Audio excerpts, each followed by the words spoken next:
Where's Fielder? He's gone to the dogs. Welcome, friends, to the Gone to the Dogs podcast. This is your host, Steve Fielder. It's a pleasure to be with you once again. A couple of episodes back, I did an experiment with an audible format in which I read a chapter or essay from my book, Gone to the Dogs, A Coon Hunter's Journey. I'd gotten several requests from folks that ask about the book being in audible format or an ebook. And so I performed a little test by reading an essay from the book, and quite frankly, the response was very good. So in keeping with that, I've decided, since the hunting seasons are winding down, it's that time of year when maybe you reach for familiar pages of a favorite book, maybe a new volume that you've purchased, or maybe you just prefer to listen to the reading of a book while you're on your way to the woods or to work or whatever. So this week I'm going to once again read an essay from my book titled Harvest of Memories. In more than 40 years of writing articles for coon hunting magazines, it's always tempting at this time of year to talk about the crisp, cool nights, the falling leaves, corn stalks rustling in the breeze under a big old orange harvest moon, and a favorite hound stretched high on a giant oak with two blazing eyes looking down. We all can easily see ourselves in that scene and unashamedly agree that it's where we most want to be. This is indeed the harvest time, our time. We've endured the chill winds of winter and summer's scorching heat to reach our time once again. It's the easy, comfortable, satisfying time of harvest. This is our comfort zone where everything feels as right as wiggling our toes into a warm pair of slippers on a cold morning floor. After many years of work and travel, I'm now in the autumn of life, with time to relish the memories of this sport that seem to go together with my leisurely days like home-canned preserves on a buttermilk biscuit. Indeed, I'm enjoying my harvest of memories now that I have time to do so, and will share some favorites with you this month should you have the time to turn a page or two with me. The musky smell of mules. Frank G. Clement was twice governor of the state of Tennessee, serving from 1953 to 1959, and again from 1963 to 1967. He was killed in an automobile accident in November of 1969, the year I entered the Air Force. My dad and Frank were boyhood friends, both attending Dixon Central High School in Dixon, Tennessee, and both serving in the military in World War II. My dad from 1939 to 1945, and Frank from 1943 to 1946, the year I was born. I vividly recall, while on a visit from our home in West Virginia to my grandparents' farm in rural Dixon County, Tennessee, going on a coon hunt with Governor Clement and his son Bob, who would later become a U.S. congressman from Tennessee, serving from 1987 to 2003. I mentioned this hunt in the April issue of the American Cooner. Frank's most notable achievements as governor were to create a free school textbook program and to veto a pro-segregation bill. Bob was 3 years older than I. I believe this was slightly before Governor Clement took office, since my grandfather, for whom I was named, died in 1952 and was alive when we took this hunt. I must have been around 5 years old at the time, having been born in 1946. As if to symbolize Democrat Governor Clement's political preference, our coon hunting vehicles were a pair of Grandpa Fielder's draft mules named Pat and Trim, with Frank and Bob on one of the mules and Dad and me on the other. Our saddles were feed sacks thrown over the mules' backs, and our coon hound was my granddad's cur dog named Kurt. The hunting territory consisted of the farm's river bottom along Piney River, a 23-mile-long stream which heads in Dixon County and flows southeastward into the Duck River, which in turn flows into the Tennessee River and ultimately Ohio. Our illumination consisted of a pair of kerosene lanterns and a 2-cell flashlight, recharged by heating the batteries on my grandmother's wood stove in the living room of her modest Tennessee home. I recall the musky smell of the mules, setting aside old Pat in front of my dad, snuggled tight against him as the evening chill set in, and listening to Kurt's tree bark as it bounced off the river bluff and echoed up and down the bottom. I spent 8 days this summer on that river, fishing the deep holes along its bluffs, and despite 100-degree weather, recalled the chill of that November evening some 60 years ago, as if it were yesterday. The rumble of men's voices. Licensed night hunts were slow in coming to the southern West Virginia coal fields where I was raised, but there was no shortage of coon hunters. In the late 1940s, they formed a coon hunters club that met at the United Mine Workers of America Union Hall in the community of Staniford, just outside Beckley, where we lived. I was probably in the second grade, so the year would be around 1953 or 1954 when Dad took me to my first coon club meeting. I could hear the rumble of men's voices as we approached the door to enter the smoke-filled great room of the Coal Miners' Union Hall. The room was lit dimly by a series of bare, incandescent light bulbs dangling from braided cords spaced along the length of the cinder block building's tin work ceiling. The room, although heated by a wood stove at front center, appeared to me to be damp, cold, and uninviting.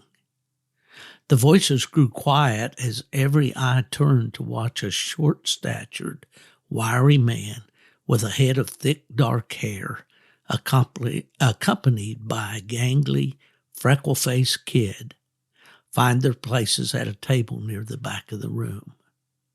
Attending the monthly meeting of the local Coon Hunters Club that winter night would be my first experience with coon hunters and their activities outside the small circle of my dad's closest friends. Shortly thereafter, on a sunny Saturday morning, I attended my first coonhound field trial. When I later began to write histories of the sport for the UKC publications, I would learn that hunters in the upper Midwest referred to these events as crap sack races, whereby coon feces were placed in a burlap sack, dipped in the creek, and dragged through the woods to create the line for the field trial dogs to run. As I worked the field trials for my club in my early years and attended the events of neighboring clubs, I don't recall anyone using this method or the term. Coon trailing scent was ordered from home in Tennessee or boatman in Ohio, and placed on a canvas drag, also ordered from the coon hunting supply houses, to create the trail. Dad and I were standing atop the hill where the home tree was located that morning and watched the dogs, ranging in variety from grade coonhounds belonging to local hunters to the fleet-footed greyhounds of the field trialers from Ohio, come into sight at the top of the hill and dash through the line stakes as they neared the tree. The roar of their frantic barking subsided as men collared them and dragged the lunging and panting hounds out of the way of the next heat. As their barking subsided, I could hear the melodic bawls of trailing hounds in the distance. Topping the hill and coming into view was a pair of long-eared black and tans, appearing to be in slow motion as they meticulously worked the artificial trail into the tree. When I wrote the histories for the black and tan breed for our publications, I learned that these magnificent old dogs, the famed Old Glory hounds from the Darby Plains of Pioneer, Ohio, were commonly called skylookers for their propensity to stop, point their muzzles to the sky, and bark as the scent filled their nostrils. While the crowd laughed at their tardiness, I marveled at their shiny black coats, the depth of their strong voices, and their determination to finish the job even though others had come much sooner and were now long removed from the trail's end at the home tree. Horse farms, lost dogs, and interstates. My father, having hunted curs as a young man in Tennessee, became interested in the Plott breed in about 1943 while serving, as was virtually every young man in the nation at the time, in the Army. He was in Washington State waiting to be shipped to the South Pacific when he saw an article by Carlos Vinson in Field and Stream or Outdoor Life magazines about the brindle bear dogs of North Carolina. After marrying a West Virginia girl at the close of the war, moving to southern West Virginia, and becoming interested in bear hunting, he traded a .22 rifle for a Plott female in 1954 and began a journey with the breed that would last 54 years. Subsequently, he joined the National Bloodhound Association in its inaugural year and began making annual trips to Plott Days. It was one of these trips, this one to the Bluegrass Coon Hunters Club in Georgetown, Kentucky, that I hunted in my first licensed night hunt. I recall drawing out with a trim little treeing walker female named Deep River Linda, and I suspect, although I have no way of knowing for sure, that she was out of ACHA world champion Deep River Mike, who won his title in 1960. He was owned by Jesse Lutz Jr., who was serving as president of the Bluegrass Coon Hunters Club at the time Plott Days was held there. I also drew out with a gentleman that was somewhat older than I, hunting a red-bone male. Our guide took us to one of the area's famous thoroughbred horse properties, the 1,300-acre Pin Oak Farm in Woodford County near Versailles. The farm had been established by Houston oil man Jim Abercrombie in 1949. It was a classical, board-fenced bluegrass horse operation in those days. The original property now belongs to the University of Kentucky.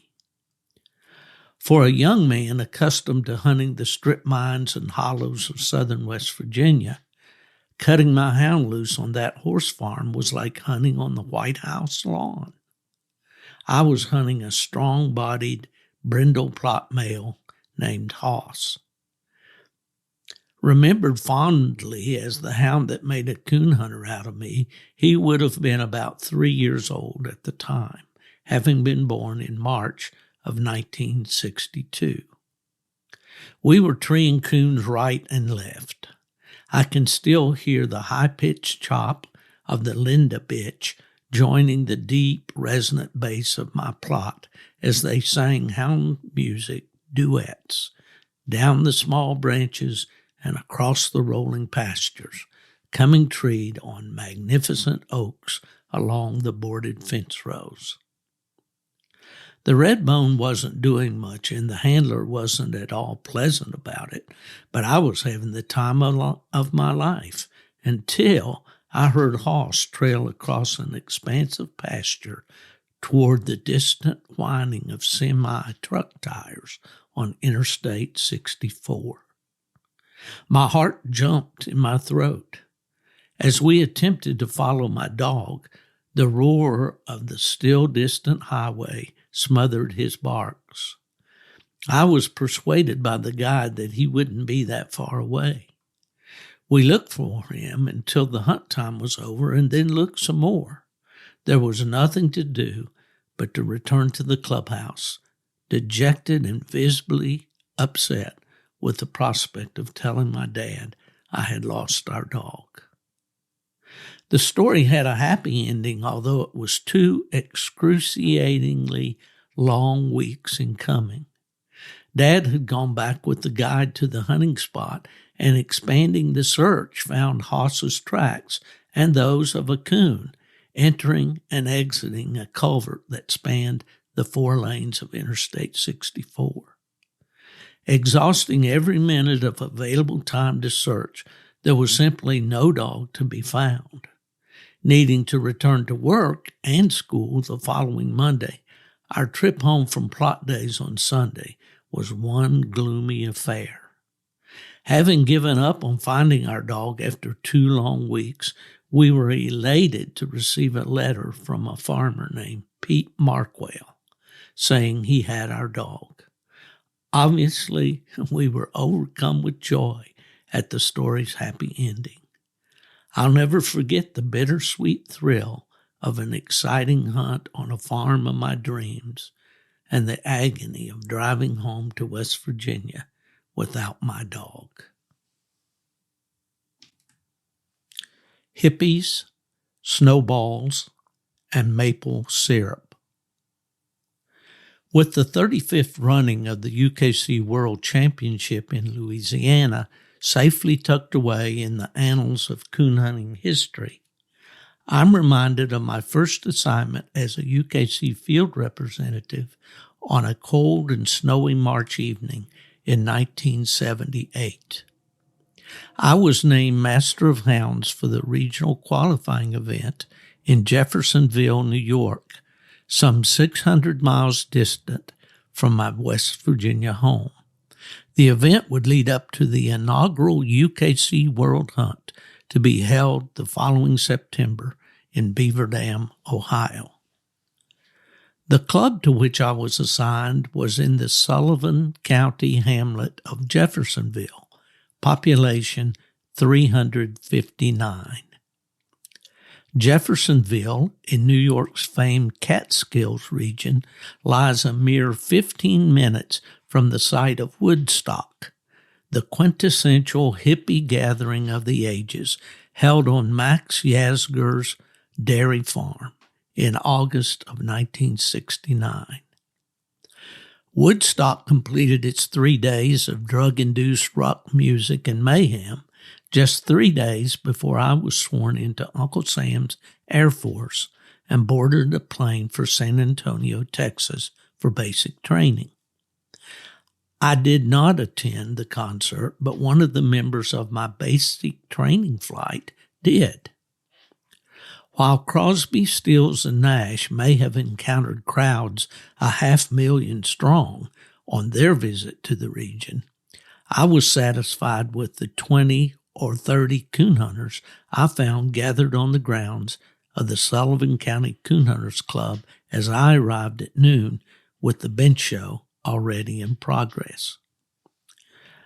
I'm certain The remnants of purple haze and hot tuna still lingered in the brisk Catskill mountain air that afternoon, 9 years after the Woodstock experience. There were no world qualifying bench shows in those days.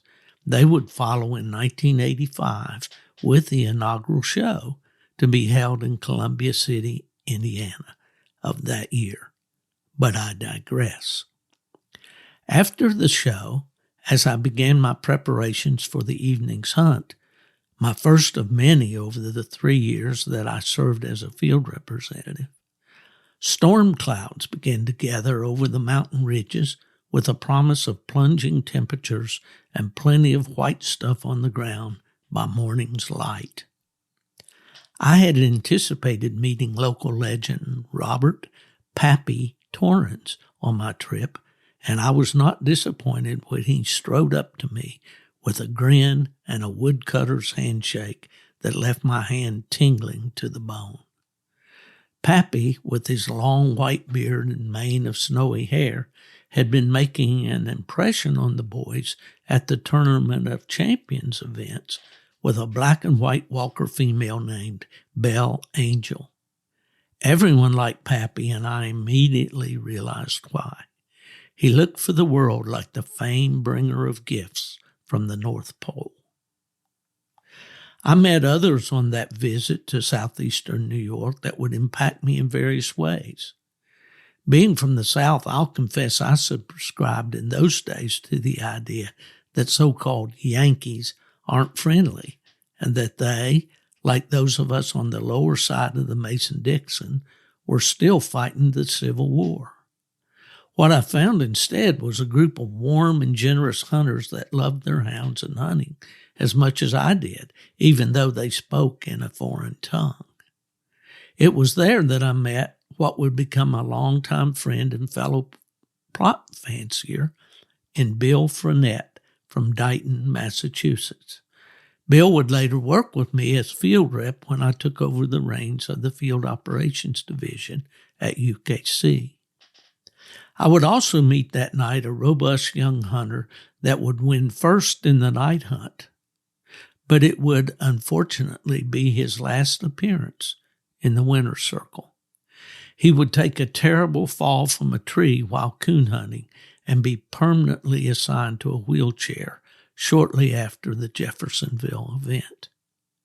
His name was Carl Klein, and I've often thought of the strapping young man that walked up briskly to accept the first place plaque in the wee hours of that snowy March morning. His accident prompted me over the years to admonish coon hunters to never climb trees. One of the things I will never forget about my first RQE was the wonderful hospitality of the club members there. While the casts were out, I was asked if I had ever experienced real maple syrup. I confess that the only syrup I had tried came from Aunt Jemima or from a log cabin. One of the hunters left the club to return sometime later with a bucket of fresh-drawn sap from a nearby farmer's maple trees. The sap was poured into pots and pans and boiled into syrup on the club stove, just so I could experience the amazing flavor of real honest-to-goodness maple syrup. To this day, when I pour the contents of a bottle of artificially colored sugar water on my Eggos, I miss the rich, delicious flavor of that Sullivan County Coon Club maple syrup. The club president, Bob Lounsbury, graciously offered his sofa and a warm blanket to an exhausted master of hounds as we reached his home in the gray light of dawn. I would sleep a few hours before driving to join my wife and our Air Force friends, the Applers, at their home in Norwich, where she was staying the night. She was carrying our son Chris, who would be born in November of that year. In many ways, this was one of the most memorable nuggets from my harvest of memories. Friends, I hope you enjoyed the reading from the book Gone to the Dogs, A Coon Hunter's Journey. That was an essay titled Harvest of Memories. The book is still available. The website is stevefielderbooks.com. And I also have a few of the Gone to the Dogs trucker-style hats in either black or green, and they are available on the website as well. Well, in continuing our podcast today, I thought it would be kind of a hoot to go back and see what coon hunting was like nearly 50 years ago. As you know, I'm older than dirt, and I've been around this game for a long time, having been born in 1946 and started at a very young age with my dad. But through a collection here of old magazines, coon hunting magazines, and you know, we think of them as being the older ones, American Cooner, Full Cry. Mountain Music was the predecessor to American Cooner. And then, of course, Coonhound Bloodlines came along, and then after that, Prohound. So coon hunting news in the printed page has been around for quite a long time. But what I thought it would be fun, since it's nearing on 50 years ago, to kind of browse through the pages of a 1974 edition or issue of American Cooner magazine, and just kind of browse what's in the magazine, take a look at the ads, take a look at some of the prices, the dogs that were being advertised at stud at the time, and just kind of take a little journey back about 50 years. So if you're with me, we'll go ahead and start. American Cooner, for many, many years, featured a red cover. And there was always a photo on the cover, a black and white photo, of course. And the logo, the words American Cooner, the National Treehound magazine. And there was artist's rendering of a tree and walker hound. A white hound appeared with black spots, and there was a raccoon on the cover. And the magazine was, at the bottom of it, it said the voice of the American coon hunter. And this particular issue was June of 1974, and it lists the price of a single issue at that time as being 50 cents an issue. So that's changed a little bit, although really even at today's prices, the magazine is a real steal at about $3 an issue. But as I opened the pages of American Cooner, typically the first thing you found there were the ads, and then there was a directory of contents.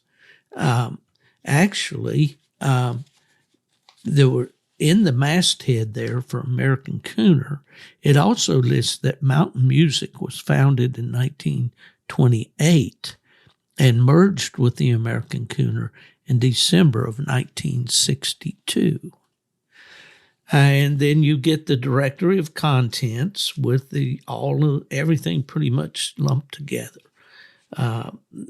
As far as the editorial, the columns, breed columns, news from the various areas of the country.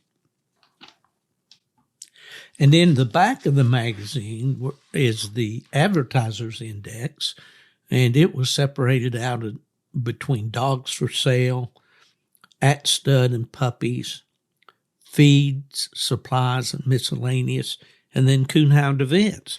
Now, it's interesting to note that back in those days, there was a requirement by the UKC registry that in order to have a UKC licensed event, you had to advertise it in one of 3 coonhound magazines in the issue that came out the month before the event.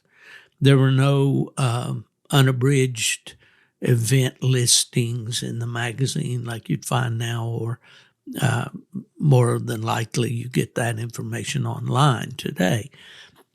But back in those days, if you the club wanted to have, let's say, a July event, then they had to advertise it in the June issue of the magazine. And typically these ads would be a quarter page listing the club's name, the deadline times, and the entry fees.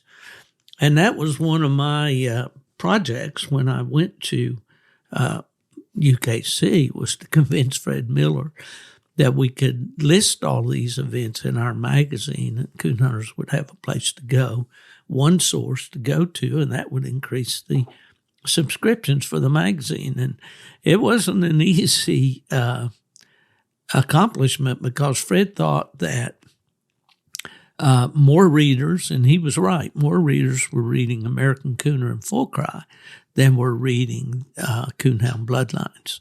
And he thought that it would severely hurt the entries at UKC events if we dropped that requirement and simply let the clubs list them in our magazine for free. And but he finally relented, and well, as they say, the rest is history. It worked very, very well. But at any rate, let's take a look at this whole issue here of American Cooner magazine from June of 1974. Now, as I look at the magazine, the first thing that I see in the right-hand column is a half-page ad by Dale Brandenberger of Millstadt, Illinois, his Pioneer Plot Hound Kennels. Now, I think Dale listed or noted one time in the magazines that he had been advertising since the 40s and had not missed an issue in all that time. Manfred Craver, a Redbone man from Indiana, started a column in American Cooner called Rules Corner, and he would entertain night hunt rule questions from readers. And then later on, Dale Brandenberger assumed that column and wrote it for many years. And that continued until, again, when I went to UKC, I started a column there in Coonhound Bloodlines called the Coonhound Advisor.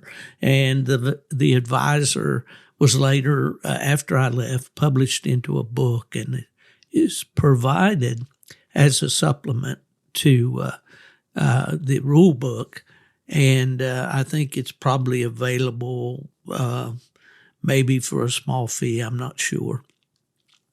But at any rate, that kind of took the wind out of the Rules Corner columns, and they eventually faded away. But anyway, Dale Brandenberger with his plots could always be depended upon to be in the issue of American Cooner. The next thing that comes to mind, and I recall very vividly, is the ad for Kohler Manufacturing Company in Marlborough, Massachusetts. Kohler was the builder of the Wheat Light, which was a lead-acid battery, wet cell battery used in the coal mining industry. And, of course, I was very familiar with these lights being from coal mining country in West Virginia. But anyway, the Kohler Wheat Light was the go-to light source for many years when guys graduated from the carbide lights. And we'll get into an ad for a carbide light a little bit later on, because they were still appearing in this 1974 issue 49 years ago. But anyway, Kohler Wheat Lights, and they were advertised here, the either 51 or 5200 cap light. There were two different sizes of heads. The 5100 was the first one, and then they came out with a slightly smaller headpiece called the 5200, and these were adjustable. And there was a industrial strength, as they say, rubber cord that ran from the headpiece down to the battery, which was attached to a belt. And the pair of Carhartt overalls and truck seat upholstery scars were the effects of the lead or the acid leaking out of these lights onto fabric. They would flat eat up cloth, and anybody that ever hunted with a wheat light remembers that for sure. But anyway, the price of the wheat light was listed at $48. So you could get yourself into a rechargeable battery light for less than a $50 bill back in 1974.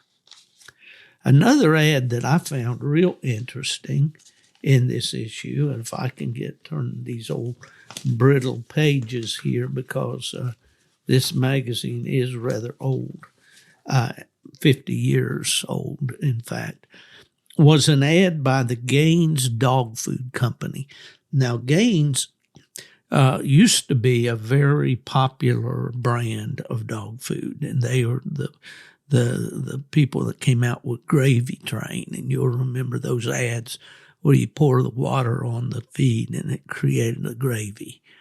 And but they, in this ad, they are comparing, canned dog food, to dry dog food. And they list that a can of Alpo at that time was 29 cents. A can of Kennel Ration was 17 cents. And a can of Cow Can was 29 cents. And the point of listing those prices for those canned dog foods was that they were promoting what they called moist dog food. That was canned dog food without the can. It came in a package.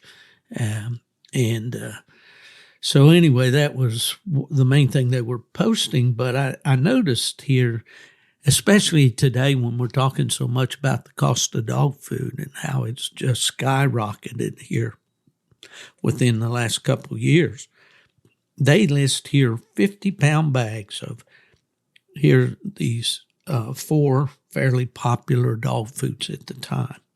And they list Wayne dog food, which I don't believe is made anymore, at $8.48 for a 50-pound bag. Purina Dog Chow at $8.03, and their own Gravy Train at $6.72, and their Gaines Meal at $6.72. So it's quite a difference in the price, but it's just kind of fun to look back and see, because these commercial dog foods weren't always around. Everybody has a story about, how their parents or grandparents cooked or baked cornbread, maybe with cracklings in it to feed the dogs. Okay, stud dog ads were fairly prevalent in the magazine, but most of them that I found in this particular issue involved world champions or prior world champions. And one ad here that is typically a full-page ad, and I notice in this ad no pedigree is provided, but there is a long list of females that have been bred to this dog. And this is the 1973, which would be 50 years ago, ACHA world champion. He was also a Grand Night champion in UKC. He was the ACHA junior world champion. I'm not sure what that meant. An ACHA night champion, a dog called Bean Blossom Buck, and the owner was Pride Gann of Hamilton, Alabama. And we know Mr. Gann, of course, as the owner also of a world champion, Gann's Finisher. But in this ad, he's advertising that Bean Blossom Buck is now back home. Pride got Buck from Carl Hamilton up in Evansville, Indiana. And but at any rate, he has apparently bought or maybe brought him back home, I guess, and is offering him at stud there in Alabama, Hamilton specifically. So Bean Blossom Buck, a very famous name in Walker history, and was the world champion in 1973, and is being advertised here in the 74 issue. Now, another ad that I found particularly interesting, and a name that coon hunters anywhere will certainly recognize. This was an ad put together or published by Joe Don House, the son of Joe House. And it's advertising along with a picture of champion, night champion, grand night champion, House's chief, who was a very handsome Walker dog. Anybody that remembers Chief from back in the day, he's advertising puppies for sale out of Chief, and the price back in that day always ran a little higher for male pups than for females. And that, I think, has changed. In fact, most people want a female pup. I know my good friend Randy Smith recently had a litter out of his world champion Biffy Sue female and the Rosedale Frogger dog. And there were 4 puppies born, and all 4 were males. And knowing Randy, who likes to hunt females, I know he had to be a little bit disappointed with that. But at any rate, here's what Joe Don House said. They were, of course, from there where the rivers meet, the Ohio and the Mississippi, in western Kentucky, the town of Clinton. And he said, due to a heavy business load, my father, Joe House, has had to reduce the amount of time he spends with the hounds. Because of this, I've assumed some of the load in his dog business. I'm going to follow the pattern he has set through the years by offering pups sired by House's chief out of some of the best-blooded females I can find. And he goes on to say Chief will be bred to a very limited number of females this summer, and he kind of lists some of the females and so forth. So there is an icon in the Tree and Walker breed, House's Chief, sired by Johnson's Banjo, and, just a really well-known Walker dog.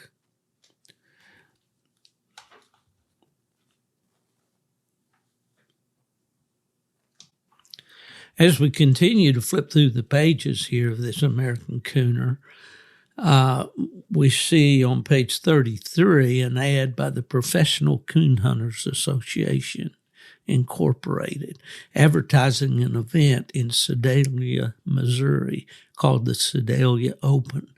That would have been on July 4th through the 6th, 1974. And of course, this ad was posted by the late president of PCA, which later became PKC, as we know, our dear departed friend Jarvis Humphers. But this was an interesting ad, and it says that the event is open to any member of the association and any dog of hound origin. Now, Jarvis was the first one to come up with a membership in order to be able to participate in the events, and that remains the case with PKC today. He says the hunt will be an elimination type with cast winners advancing regardless of score, plus, minus, or circle. And that's another innovation of Jarvis, because in the past it had taken plus points to advance in a hunt, especially in the UKC events, and I think that pretty much remains today. Maybe have changed a little bit with some of the money hunts they have. But anyway, It says only the first 128 dogs entered will hunt, a total of 32 casts. The second night, 32 dogs in 8 casts, and the third night, dogs will be drawn into 2 casts of 4 dogs each and will hunt for 2 hours.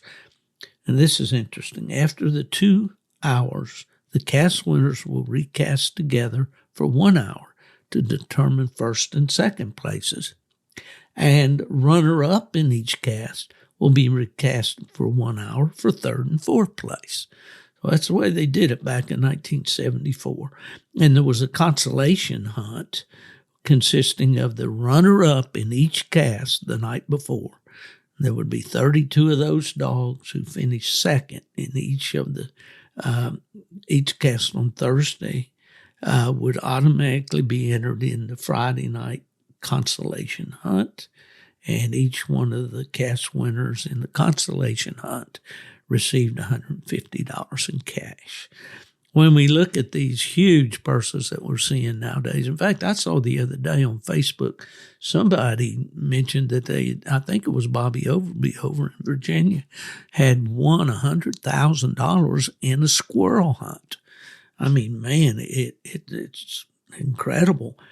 But if you look here, the first place for this Sedalia Open paid $3,000 and a plaque. So we're still kind of holding on to those old trophy days as well as presenting the money. The entry fee for this event was $125. And if you wanted to pre-enter, you'd send $50 and pay the balance on the grounds the day of the hunt. And to join the Professional Coon Hunters Association back in that day would cost you $15. So anyway, they had a sportsmanship award of $100 each night to the hunter displaying outstanding sportsmanship. I'm not sure how that was determined, whether the hunters, voted on it or how, but, judges, if you came from out of town and you judged 3 nights, they paid you $100 each. And then if you were local, you got paid $25 each night. And it said that all judges to be responsible for their own expenses. So basically, you had to want to participate. And there was a time, and maybe still is to a degree, that coon hunters thought it quite prestigious to be able to judge one of these major events, and as it should be. And these, remember, are the days when champions and above in UKC and any major event had non-hunting judges. Anyway, this hunt was held in Logansport, Indiana in August of that year, and that's the predecessor to PKC, the Professional Coon Hunters Association. And rest in peace, Jarvis. You're a great innovator and really did some good things for the coon hunting world. All right, well, there's an ad in this publication for autumn oaks. And it's interesting that back in those days, they simply called it autumn oak. There was no S. And this one was for the 15th annual. So the event started in 1960. So we know that, 1973 would be 15 years, or 74, would be 15 years. Back in those days, the event was held in Greencastle, Indiana. The Deer Creek Coon Hunters Club was the host year after year. I think that Autumn Oaks had about a 20-year run there.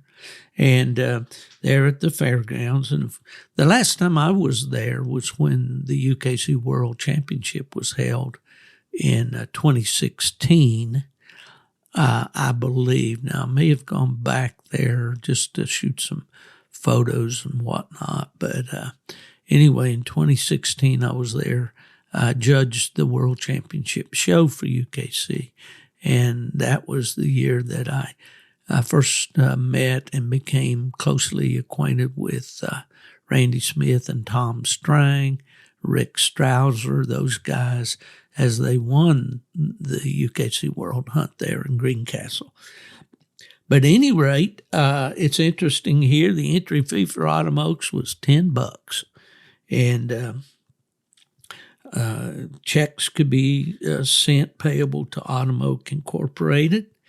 They gave trophies, of course. The rules were basically non-hunting judges. It was a one-night hunt run off in 2 nights, as it still is. The registered dogs, they might run 300 Friday night and another 300 on a Saturday, but the scores are all totaled together, and it's as if they ran them all on the same night. And they list that the purpose of that is to accommodate more hunters and dogs, and that gives them better use of their judges and guides and better hunting. All good points, because it'd be kind of hard to find territory to hunt 600 dogs in one night. Anyway, that is Autumn Oaks, the 15th annual, and it was held that year, as it always is, on Labor Day weekend in 1974. Another stud dog ad that comes up in this issue is an ad for a dog called Rob's Danny Boy. Now, Danny Boy was owned by Roy Burchell of Decatur, Alabama. Alabama seemed to be a hotbed for these world champions back in the day, with Pride Gann having Bean Blossom Buck and Gann's finisher. And here's Roy Burchell with Rob's Danny Boy. Danny Boy was the 1971 world champion. He was a Grand Night champion in UKC and an ACHA a world champion, of course. They also list him as, well, I'm not sure if they're trying to say that he was a UKC world champion. That's a good point to make right here. Back in the day, before the UKC World Championship began in 1978, the Autumn Oak was called the UKC World Championship. And the dog, the overall winner at Autumn Oaks, was called the world champion, although they actually didn't come out with an official title that went on the papers and so forth until 1978, when the first one was held in Beaver Dam, Ohio. Loomis's Tom was the first UKC world champion. But anyway, Rob's Danny Boy, open spotted walker dog, tan-headed, kind of light tan-headed dog, clean, no ticks. I'd say a medium-sized hound.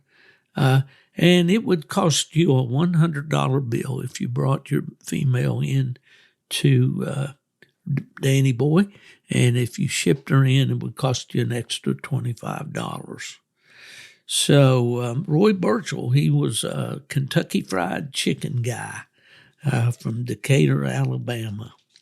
Vinyl Inslee was also associated with Roy from Lewisburg, Tennessee, and very popular name in ACHA coon hunting back in the day. Now, another ad here that I found real interesting in this magazine was that of the Miller Brothers School for Tree Hounds. And these guys out in Springdale, Arkansas, were kind of the forerunners of these puppy training pens and so forth. And then this particular ad, they're talking about 3 stud dogs that they've had there at the training facility, and they really found them to be, a cut above the average in dogs. And one of them was a drum dog, a red tick owned by Bert Oney up in Greenwich, Ohio. The other was a walker dog named Bally, owned by Kenneth Dennis of Fayetteville, Arkansas. And then there's a blue tick here owned by Mitchell Hicks of Willard, Ohio, that, they kind of gave him a really high rating. He said, I would class Jim about as good as a hound can get. That's quite an endorsement. So Miller Brothers School for Tree Hounds was advertising back there in 1974. The next ad that it was so typical of ads back in that day was an ad, if I can find it here, and it's escaping me. Here it is. There were a lot of dogs for sale in the magazines back in that day. And one of the guys that was continually in a Cooner, and I believe in Full Cry as well, was a guy named Art Lohman from Cesar, Illinois. He advertised as Illinois' better Cooners. The interesting thing about Art Lohman was the word was back in the day, in about this time. You see, this was a 1974 magazine. 73 was the year that I came home from the Air Force. And, of course, it had been on a sabbatical for 3 years of no coon hunting. And, man, I jumped in with both feet, so I was all about it. And we used to have a gathering spot there in West Virginia at a used car dealership with a local coon hunter, Cliff Talbert. All the coon hunters would gather in at lunchtime, those that were working, and I guess the loafers too. And we'd talk dogs and talk news and all this. And the news was that this Art Lohman had been charged, I guess, with mail fraud. I can't say that. It's allegedly possible. I don't know any of the facts or whatever, but I do know that he was very, very popular as a seller of coon dogs back in the day. And he has 8 dogs advertised here in a half-page ad. Plus he has 2 good pup trainers, 7, 8 years old, that are straight on coon and good solid tree dogs for $85 each. And they're each sold on a 15-day trial. Now, that was very common back in this day to buy a dog on trial. The only hook in that provision was that you were going to be responsible for getting that dog back to Mr. Lohman or whoever the seller was, if you weren't satisfied. He also had a couple beagles. He wanted 140 for the pair, so they must have been pretty good rabbit dogs back in that day. And at the end, he says, small dealers who want to handle a few dogs, I can sell you dogs that can make you money. So apparently there was some money to be made in the coon dog market back then. But looking down the list here, he has a black and tan male, 4 years old, for $500. A registered 4-year-old red bone for $450. A registered black and tan female for $450. A semi-silent male who's 4 years old and 3/4 hound and 1/4 cur. A good hunter. He can move a track fast. He's a number 1 solid tree dog. He is straight on coon, $400. And then the prices go down, $350, $300, $400. And here's one. This is interesting. Number 8, a Walker coon and cat dog who's 4 years old. He's a good hunter, knows how to trail a cat and jump it, and can push one when he jumps. He runs hard and trees solid and is fox, deer, and trash proof. $135 on trial. So, fellas, if you could get on the time machine and go back a few years, you could see that you could get in the coon hunting business for a lot less money than it takes today. Now, I definitely don't recommend you doing that. I'm sure some of those dogs, it would be like buying a dog off the dog lot at the Grand American. You might get a good one, but it's a pretty good chance you won't. Another ad here, a half-page display ad by a good friend of mine and also all coon hunters who knew him, and also his son Mark. This was the Sunburst Seal Beam Coon Light ad by Jim Gatton of Belleville, Ohio. Now, Jim was an innovator. He came along with this Sunburst with a seal beam head. Basically, the light was a motorcycle battery type enclosed in a metal case that was designed to be worn with a strap over your shoulder. It had a spotlight, a seal beam spotlight with a flexible cord, and it was the forerunner of the Sunburst Eagle and the Eagle 2, which Jim would advertise as the Cadillac of coon hunting lights. But Jim Gatton's one of the nicest fellows I ever met in the sport of coon hunting. And those that did business with him, you'll always remember whatever you bought from Jim, he always sent a little metal cross with it. And it was your compass for your journey of life. And I can't think of Jim without getting a little choked up because he was just such a great guy. Enjoyed many, many conversations with him over the years. And he built a mighty fine product. In fact, the Sunburst Eagle 2 were really considered the top of the line in coon hunting lights for a good period of time. Okay, well, there's another ad from a coon hunter that was a popular guy, and he operated a supply house out of his locality, I guess I'm trying to say, in Lee's Creek, Ohio, and that was Darrell Hunter. Darrell advertised dog supplies for many years, and what I found interesting here about Darrell's ad was that he still listed carbide lights for sale, and of course, as you know, this is still the time when the wheat light has come along. It's probably a little bit before or about the time that Dane Phillips came out with the coon hunter's favorite, the sealed battery, 6-volt battery. But at any rate, you could buy a headlight or a cap light, carbide light, the kind I learned to hunt on. Had a little metal clip that clipped onto a special hat that you had to buy to accommodate the light. But anyway, it was $8.25 would get you a brand new carbide light.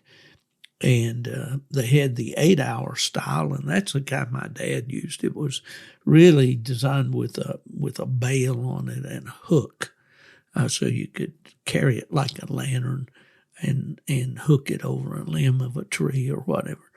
My dad, being a pipe fitter and used to working with metals and all this, he made a fitting for his carbide light that he attached a length of surgical tubing and ran that up his back to the headpiece, and just kind of like a belt light, but it was a carbide light, and I still have that. It's one of my prized possessions from my dad, and I'm sure it's still operable, although I haven't put a charge of carbide in it for several years. Anyway, there's all kinds of things in here. Coon trail scent for $1. Breaking scents for $3. You can get, there's Coon Saver, a rope bag. People used to put a coon in a rope bag, and the dogs couldn't get a hold of the coon, but they could see him and smell him and all, and you could get one of those for $12.95. Anyway, remedies of all kinds, dog cap, Pfizer dog caps for round hook and tapeworms for $1.50 for a card of 4, and blue lotion, antiseptic for cuts, $1. Flea and tick powder, 99 cents. And you could also get Combiotic penicillin for 60 cents a dose. So anyway, those were the days back in 1974 where you could practice veterinary medicine on your own for not much money. All righty. The next ad is really not an ad, the next article, a feature article that I found pretty interesting as we're winding down this review of this 1974 American Cooner magazine, is the results of the Leafy Oak coon chase. Now, Leafy Oak was the predecessor of Automos, and I've spoken about it before, how Lester Nance, who we accredit with naming the tree and walker breed and pursuing UKC to get them to register them as such, held the first coonhound bench show at Leafy Oak.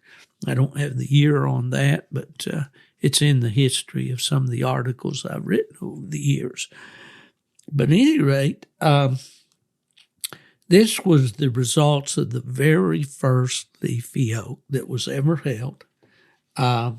It was in Kenton, Ohio, of course, where the Kenton National was held for many years. And many of my listeners will remember going to Kenton and the field trials and the water races and the huge gathering of people. And little by little, Kenton turned into a big flea market. But it was operated by the late Eddie Ross, who is also noted for establishing the mountain music coon hunts. He was a blue ticker and had some popular blue tick stud dogs. But anyway, Labor Day at Kenton, Ohio was a gala day for coon hunters who congregated there to witness the contesting of the first annual Leafy Oak Stake.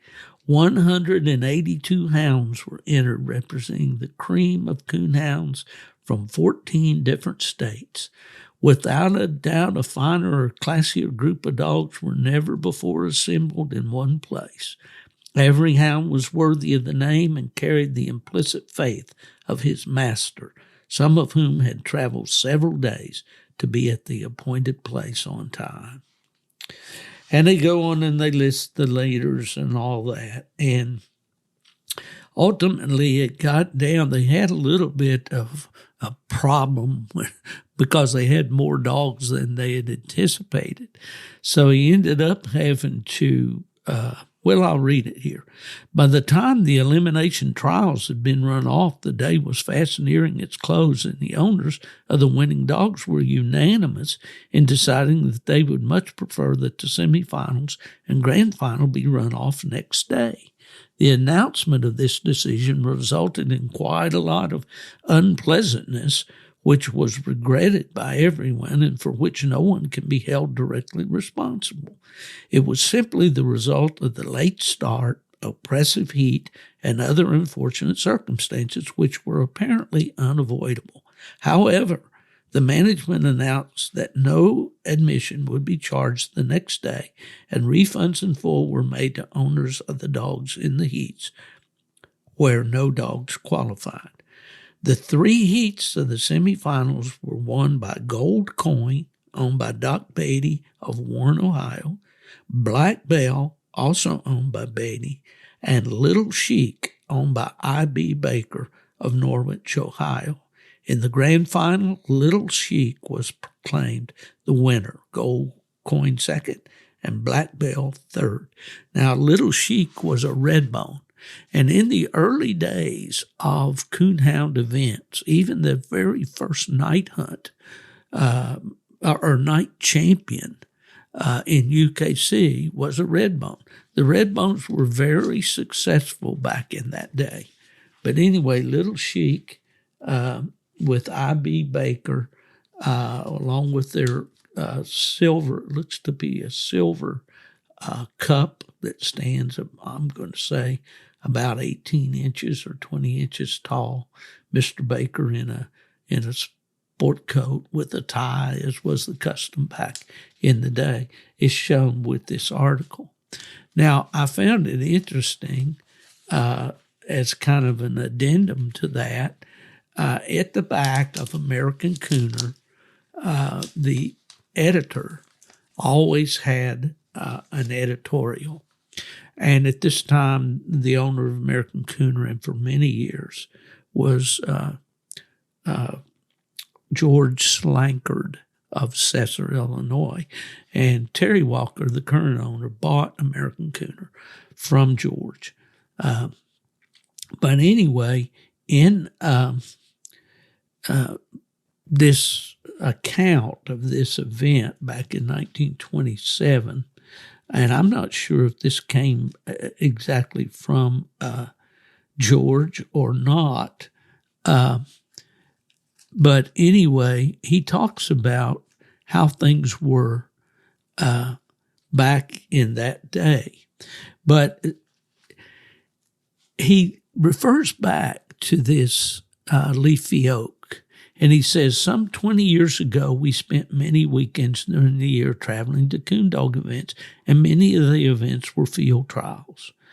One of the most impressive gentlemen we ever met during those many years was Mr. Baker. Remember this I.B. Baker. If there was ever a man who enjoyed running field trial dogs, it was the gentleman from Norwalk, Ohio.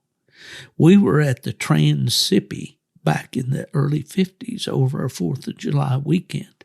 We were driving a mostly used Chevrolet that we had earned as a school teacher. The temperature was near 100. Chiggers were giving everyone a fit, and the man enjoying the whole trial the most was I.B. Baker. We never will forget his pale green Cadillac with matching dog trailer. Man, that was plush transportation for both man and dog. Anyway, when we came across the article in some old Hunter, Trader, Trapper magazine, we thought you might be interested in some history of the coonhound world.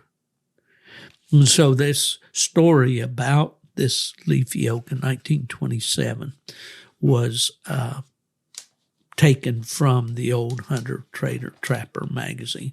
And I have 3 volumes here of books, of stories that I have used or referred to in some of my writings from the old Hunter, Trader, Trapper magazine.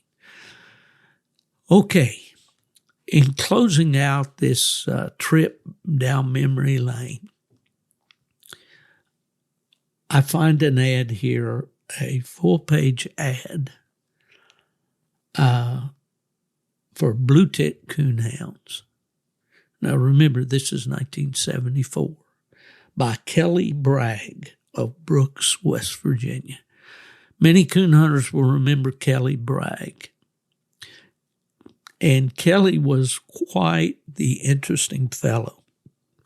He was a circus performer, a trapeze artist, and he would work through the summer, travel with the circus. In the wintertime, he would come back to his home in Brooks, West Virginia, which is on New River. As the crow flies, probably 15, 20 miles from where I lived in Beckley. His father's name was Lon, L-O-N. And Kelly would come home to the mountains of West Virginia and coon hunt. And listeners that were involved in the sport back in that day will remember Kelly's dogs, West Virginia Blue. He had several different versions of Blue. over the years, kind of like our good friend Dave Dean with his hammer dogs. And anyway, I spent many enjoyable hours talking dogs with Kelly back in the day. Quite the colorful guy, very flamboyant.